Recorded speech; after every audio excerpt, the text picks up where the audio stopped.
Hello folks, in this video I'm going to show you how to work with Pygame shapes. Typically a Pygame project will contain images and spreadsheets, but for simpler shapes we can use the built-in draw module. So let's get right into it. I've got my basic project set up here with my game window, my main game loop and my event handler. I'm also using the fill function here to give my screen a white background, and I'm using the flip method here just to update the game window.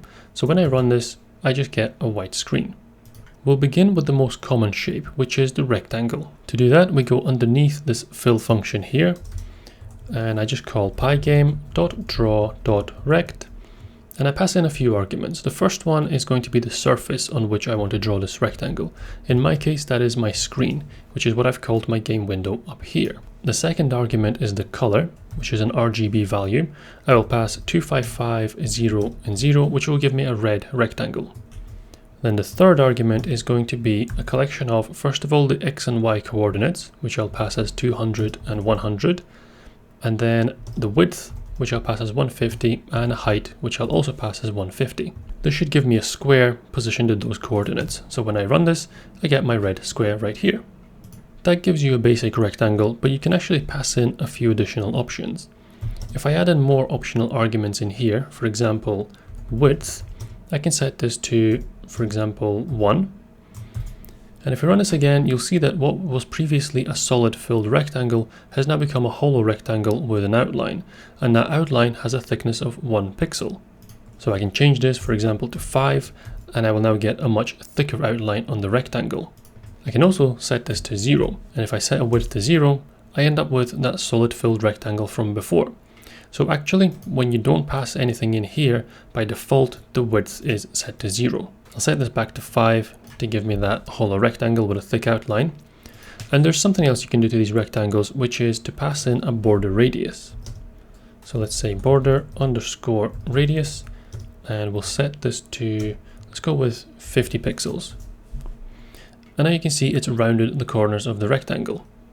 You can even go a step further and apply a radius only to the specified corner. So rather than applying it to all of them, I can specify each one. So let's say border underscore bottom right radius. We'll set that one to 50 just like I did. And I can say border top left radius, and I'll set that one to 25. If I run this again, I end up with a pretty funky looking shape. So this corner and this corner are just sharp as they were before, but these two have got different radii applied to them. You could use something like this to create simple graphics or buttons, for example, without using any external assets. Next, we'll look at circles. So let's get rid of this line here. We don't need this rectangle anymore. Circles work in a similar way. We pass the surface and color, and then we pass the center coordinates and the radius. So let's create a circle. We'll say pygame.draw.circle. The first argument is the surface, which is going to be screen. Second argument, just as before, is the color. So I'll go with a black one this time, so 0, 0, 0. Then we pass in the center coordinates, 300 and 200, and then the radius of 75 pixels. Run this, and now I just get a black circle in the middle of the screen. Similar to rectangles, you can pass in a width argument. So we can say width is equal to 5, and we're going to get this hollow circle instead. Now you don't actually have to define this variable, it's the next variable after it, so you can just pass in 5 and Pygame will know that you're trying to pass in the width variable. So let's get rid of that for now. Another cool feature of circles is that you can choose to draw only specific quadrants. So I'm going to keep this circle where it is, and I'll draw another one over it. So we'll say pygame.draw.circle onto the screen. Then I'll change the color of this one, so I'll go with 255, 255 and 0.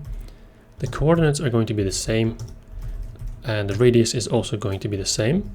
But then I pass in a couple of extra arguments. I will say draw underscore top underscore right is equal to true, and draw underscore bottom underscore left is equal to true. So now it's only going to draw these two quadrants of the circle.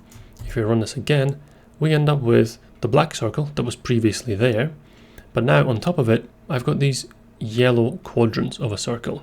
So it kind of gives me a little bit of a, I don't know, it's like a crash dummy logo effect, but it's another way of creating simple graphics without having to use additional assets. The next shape is an ellipse. So let's clear this up and draw an ellipse. This actually takes the same argument as a rectangle. So we'll say pygame.draw, dot ellipse. So the first argument is the surface, which is the screen, then the color. So we'll go with blue this time. And then the same as before for the rectangle, it's going to be the x coordinate, y coordinate, width, and height. So let's run that, and we get a nice solid ellipse. We get all the same options as we did with a rectangle, so we can, rather than having a solid fill, we can add a width argument. I'm not going to dwell on all that because it's essentially just a repeat of what I did before for the rectangle. The next shape is arcs, so let's get rid of this ellipse here. Now arcs have, again, similar input to rectangles, but you also need to specify a start and an end angle. So let's start creating this. We'll say pygame.draw.arc onto the screen. Then the color will go 0, 255, 255. And then we'll define the start coordinates, 200 and 100, and 150 and 150 for the width and the height. And now we have to define our start and end angles. So we start at angle 0, and then we need to work out the end angle. If I want to draw a semicircle with an arc, well then that's going through 180 degrees of a 360 degree circle. However, these angles need to be passed in through as radians instead of degrees.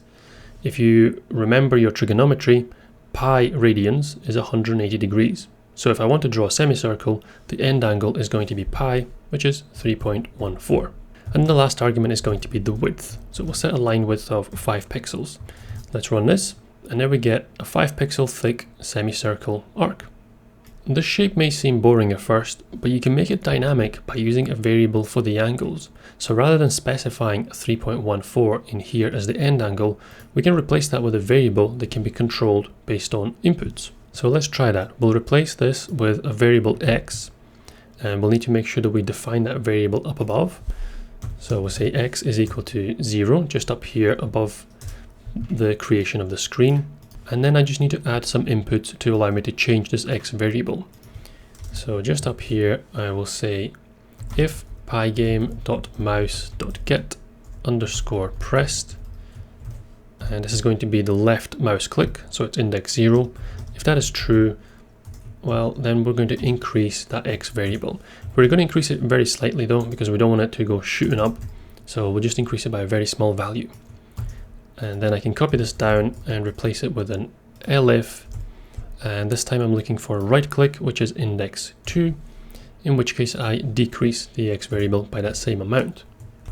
If this part doesn't seem familiar to you or doesn't make sense, then I cover mouse inputs within one of my other videos, and I'll put a link up to that above. But the idea here is that when I left click, then I increase the x variable, and when I right click, I decrease the x variable.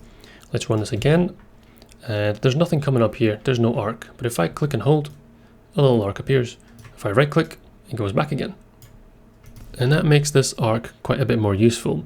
Something like this could be used in a game to quickly visualize, say, a cooldown or loading progress, and it's something I'd like to use more of in my own games. So that's arcs covered. We can get rid of all of this code here and this x variable, as we don't need them anymore. The next one we want to have a look at is lines. Lines are fairly straightforward. It just needs a start and an end coordinate. We call it in the same way as the other shapes. Begins with pygame.draw, and then it's .line.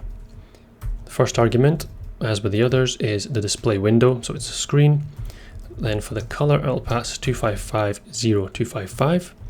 Then my start coordinate will be 300 and 200. And for the end coordinate, I'm going to make this dynamic as well. So I could pass in a fixed value and just draw a line between 2 points. What I'll actually do is draw a line to the mouse. So wherever the mouse is on the screen, that's where the line is going to end at. Well, to do that, I need to figure out where the mouse cursor is. Now I'll say pause is equal to pygame.mouse.get underscore pause. This will give me the x and y coordinates of the mouse cursor on the screen. And I can pass this as my end coordinate for my line. If I run this now, you can see that the line just follows the cursor. Wherever I move the cursor, that's where the line ends at. And finally, we come to polygons. So we can get rid of this section of code here, and we'll draw our polygon. I'll say pygame.draw.polygon. I'll pass in the first few arguments, and then I'll explain the rest of it. So the first one is a screen again. Then we pass in the color, I'll go with 100 for all three. And after this, a polygon takes a sequence of coordinates and it draws a shape through them. Essentially here, I'm just going to be passing through as many coordinates as I'd like. And the polygon is just going to be created between each of those coordinates. We'll create another set of brackets, and within that set of brackets, I'll pass in each coordinate. We'll go with 100 and 200, then another one will be 200, 300. Then we'll go with 500, 100, and for the last one, 200 and 250.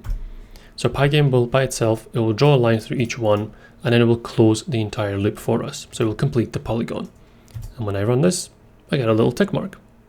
That covers shapes in Pygame. You can see that there are some useful options that allow you to create some basic graphics without loading in any assets. If you found this video useful, then please leave a like, and I'll see you in the next one.